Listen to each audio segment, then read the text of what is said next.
Good morning students. आज की class में हम स्टार्ट कर रहे हैं मैटर वेव्स, द्रव्य तरंगें। देखो, जब हम लाइट की बात करते हैं, ठीक है, यानी कि जब हम क्या बात करते हैं, प्रकाश की बात करते हैं, तो प्रकाश का नेचर स्टार्टिंग में क्या माना गया? वेव नेचर माना गया। ठीक है, प्रकाश की प्रकृति कैसी मानी गई? तरंगीय मानी गई। ठीक है, इसके ऊपर सबसे पहले हाइगेन ने प्रकाश का तरंग सिद्धांत प्रतिपादित किया था, दिया था, Huygens wave theory of light. Similarly light को हमने इलेक्ट्रोमैग्नेटिक वेव थ्योरी से भी क्या किया था? एक्सप्लेन किया था। कोई दिक्कत नहीं है।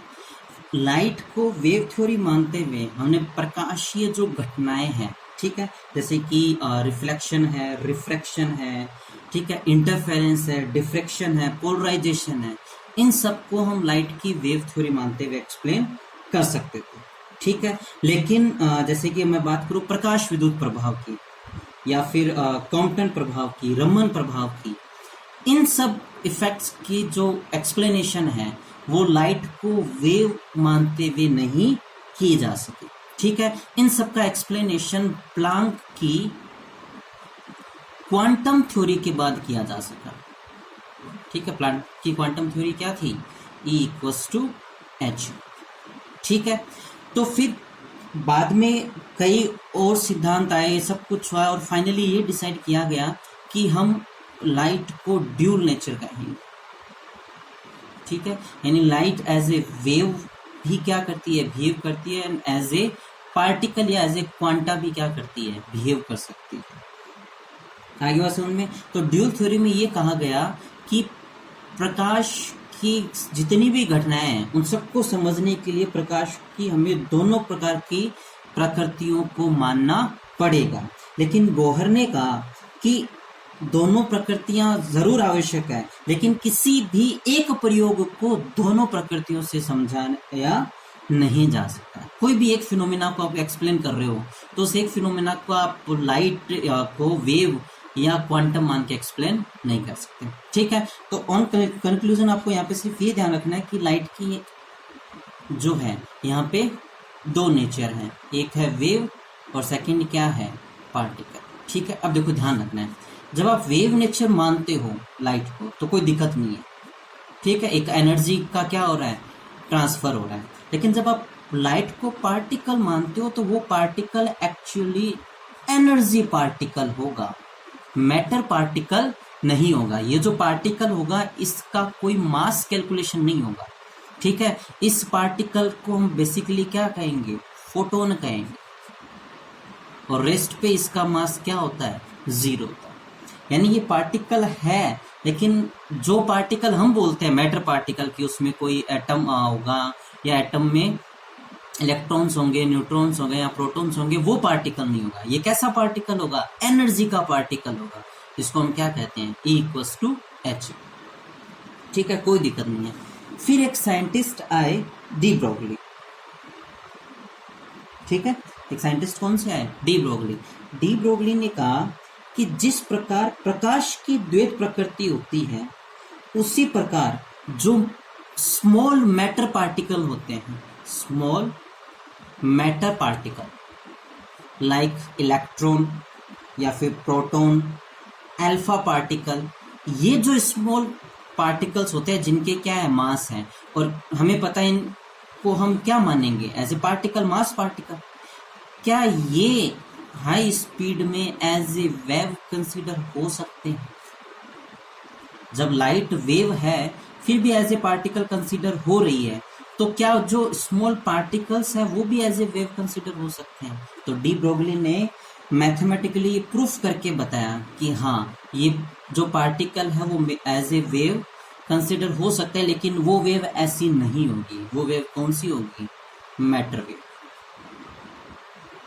ठीक है, वो किस प्रकार की वेव होगी? Matter wave. तो देखो, लाइट एक टाइप की वेव है, लेकिन उसको एज ए पार्टिकल एक्सप्लेन किया जा सकता है, लेकिन वो पार्टिकल कौन सा होगा? एनर्जी पार्टिकल या फोटो। और जो स्मॉल मैटर पार्टिकल है वो एज ए वेव कंसिडर हो सकता है, लेकिन उसको हम क्या बोलेंगे? Matter wave. ठीक है, मैथमेटिकली डी ब्रोगली ने एक्सप्लेन किया था, और इसका प्रैक्टिकली जो एक्सप्लेनेशन है वो डेविसन एंड जर्मर ने किया था। आगे चीज समझ में? तब देखो, मैथमेटिकली हम इसको कैसे एक्सप्लेन किया डी ब्रोगली ने? डी ब्रोगली ने कहा कि क्वांटम मैकेनिक्स के अकॉर्डिंग एनर्जी को कैसे एक्सप्लेन किया जा सकता है, E इक्वल्स टू एच, यानी कि एनर्जी, कोई भी पार्टिकल की एनर्जी है उसको ऐसे क्वांटा एक्सप्लेन करें तो वो क्या होगा, E इक्वल्स टू एच में। लेकिन आइंस्टाइन का मास एनर्जी रिलेशन क्या कहता है, E इक्वल्स टू mc²। ये मास एनर्जी रिलेशन है, इट मीन सिंपल, ये पार्टिकल रिलेशन है, ये वेव रिलेशन है, ठीक है। तो दोनों है तो एनर्जी के, हम इन दोनों को क्या कर देंगे, इक्वली पुट कर देंगे, तो mc² इक्वल्स टू एच, ठीक है। या फिर मैं इसको क्या बोल सकता हूँ, mc equals to h nu upon c. mc क्यों लिखा है ये, mc इक्वल्स टू क्या होता है, मास इंटू वेलोसिटी मोमेंटम, तो हमारे पास रिलेशन क्या आ जाएगा, p equals to h nu upon C.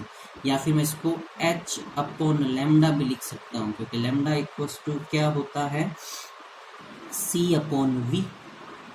Lambda is wavelength, distance equals to speed of light divided by v, velocity. Okay, कोई दिक्कत नहीं है। तो p इक्वल्स टू क्या हो जाएगा, h अपॉन लैम्डा, और लैम्डा इक्वल्स टू क्या हो जाएगा, h अपॉन।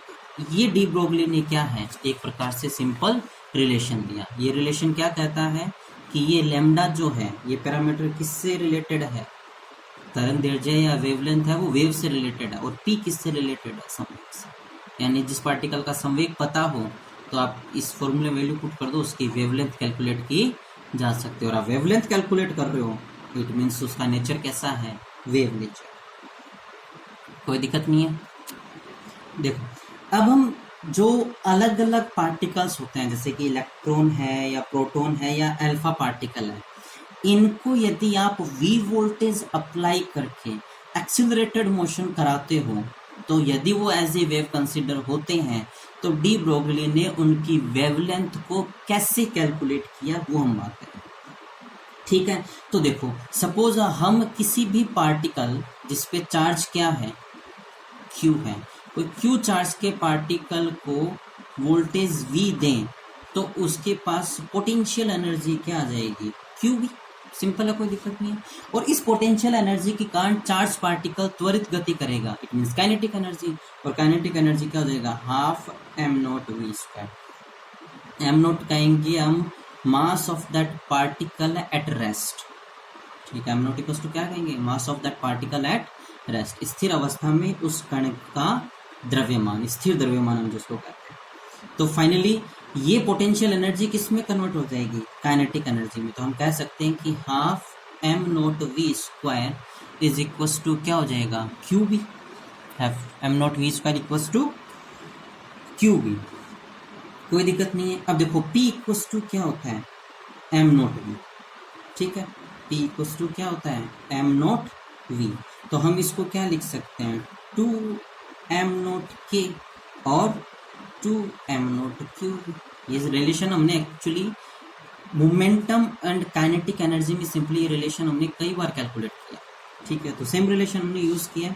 अब देखो, डी ब्रोगली का फॉर्मूला क्या था, लैम्डा इक्वल्स टू h अपॉन p। h और p की जगह मैं क्या पुट कर दूंगा, 2m0q। तो जितने भी चार्ज्ड पार्टिकल होंगे उनके लिए लैम्डा हम इस फॉर्मूले से कैलकुलेट कर सकते हैं, ठीक है। फॉर एग्जाम्पल मैं बात करूं एक नंबर पर एक्सिलरेटेड इलेक्ट्रॉन के लिए, ठीक है। तो एक इलेक्ट्रॉन पर चार्ज कितना होता है, 1.602 इंटू 10⁻⁻⁻19 कूलम। एक इलेक्ट्रॉन का मास कितना होता है, तो आप कहेंगे 9.1 इंटू 10⁻31 kg, ठीक है। h कांस्टेंट है, इसकी वैल्यू होती है 6.63 इंटू 10⁻34 जूल इंटू सेकेंड, कोई दिक्कत नहीं है। जब आप ये सभी वैल्यूज पुट करेंगे, देखो v वेरिएबल है, अब v हम कितना अप्लाई करते हैं वो अभी हम कांस्टेंट नहीं मान सकते, बाकी सभी कांस्टेंट की हमें वैल्यू पता है। जब हम ये सारी वैल्यूज इसमें पुट कर देंगे तो आपको याद होगा आंसर आएगा 12.27 डिवाइडेड बाई √v एंगस्ट्रॉम। ये जरूर ध्यान रखना, यहाँ मिस्टेक होती है, ठीक है। अब आप v की डिफरेंट वैल्यूज के लिए त्वरित इलेक्ट्रॉन की डायरेक्ट वेवलेंथ कैलकुलेट कर सकते हो, ठीक है। सिमिलरली हम एक्सिलरेटेड प्रोटॉन की बात करें तो देखो, प्रोटॉन के केस में चार्ज पे कोई फर्क नहीं आएगा, ठीक है, प्रोटॉन का मास क्या हो जाता है, चेंज हो जाता है, 1.67 into 10 to the power -27 kg। ठीक है, h की वैल्यू भी क्या है, सेम है। जब आप ये सारी वैल्यू पुट कर दोगे तो लैम्डा की वैल्यू क्या आ जाएगी, 0.286 डिवाइडेड बाय √v एंगस्ट्रॉम। कोई दिक्कत? ठीक है, सिमिलरली हम अल्फा पार्टिकल की बात करें, ठीक है, किसकी बात करेंगे, अल्फा पार्टिकल। तो अल्फा पार्टिकल में क्या होता है, अल्फा पार्टिकल बेसिकली हीलियम का नाभिक होता है, यानी अल्फा पार्टिकल में 2 प्रोटॉन के बराबर का क्या होगा, चार्ज। तो चार्ज की वैल्यू क्या हो जाएगी, 2 into 1.602 into 10 to the power -19 coulomb. और प्रोटॉन पे जो मास है वो 4 प्रोटॉन के मास के बराबर हो जाएगा अल्फा पार्टिकल पे। तो 4 into 1.67 into 10 to the power -27 kg। ताकि h की वैल्यू में कोई चेंज नहीं है। जब हम ये सारी वैल्यूज पुट कर देंगे तो अल्फा पार्टिकल के लिए लैम्डा की वैल्यू क्या आ जाएगी, 0.012 divided by 0.1012 divided by √v angstrom. तो लैम्डा की वैल्यूज क्या है, डायरेक्ट हमें ध्यान में रखनी है। एग्जाम के अंदर डायरेक्ट वोल्टेज गिवन होगा और आपको इन तीनों में से किसी भी एक पार्टिकल की, एक्सिलरेटेड पार्टिकल की वेवलेंथ को पूछा जा सकता है। ठीक है, तो या तो आप इनको सॉल्व करिए, अदरवाइज आप इनको फॉर्मूलाज को डायरेक्ट क्या रखिए, याद रखिए।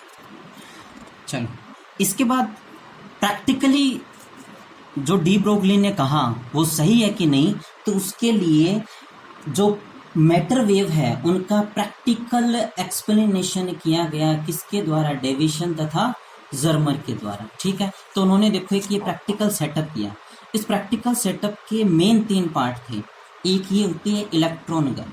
ठीक है, इलेक्ट्रॉन गन क्या सेटअप है, हमने सेकेंड ईयर में भी पढ़ा था कि एक फिलामेंट होता है। ठीक है, इस पे वोल्टेज अप्लाई करके इस फिलामेंट से इलेक्ट्रॉनों को फ्री किया जाता है। ठीक है, तो ये इस वोल्ट आगे S1 S2 दो क्या होती है, हॉरिजॉन्टल या वर्टिकल प्लेट्स होती है। ये प्लेट्स क्या करेगी, इन इलेक्ट्रॉनों को त्वरित करेगी। ठीक है, तो बहुत छोटी सी जगह से क्या इलेक्ट्रॉन एक सीधी रेखा में क्या है बाहर निकलेंगे। तो इस पूरे अरेंजमेंट को क्या बोलते हैं, इलेक्ट्रॉन गन बोलते हैं। उसके बाद सामने निकल क्रिस्टल रखा जाता है। निकल क्रिस्टल इसलिए लिया जाता है क्योंकि इनके बीच की परमाणुओं की जो बीच की एवरेज डिस्टेंस होती है वो 2.15 एंगस्ट्रॉम होती है। और ये जो है वो विवर्तन के लिए आवश्यक है। जो अल्फा या जो भी त्वरित पार्टिकल निकल रहे हैं, इलेक्ट्रॉन निकल रहे हैं, उनके विवर्तन के लिए 2 अवरोधों के बीच की ये दूरी क्या है, रिक्वायरमेंट है, इसलिए निकल क्रिस्टल को लिया जाता है। ठीक है, और तीसरा होता है इलेक्ट्रॉन डिटेक्टर। ये एक चेंबर होता है जिसको हम क्या करते हैं, इस टाइप के कर्व्ड स्केल पर सेट करते हैं। ठीक है, अब हम अलग अलग एंगल पे इस चैम्बर में रखकर और ये देखते हैं कि कहाँ पर कितने इलेक्ट्रॉन डिटेक्ट हो रहे हैं। ठीक है, और इनका डिटेक्शन क्या है, एक आयनाइजेशन चैम्बर होता है, उसकी हेल्प से किया जाता है। क्लियर है? तो इसका क्लासिफिकेशन, जो इसका एक्सप्लेनेशन है, वो नेक्स्ट क्लास में हम डिटेल में करेंगे। ठीक है, वीडियो लेंथी हो रहा है, सो थैंक यू।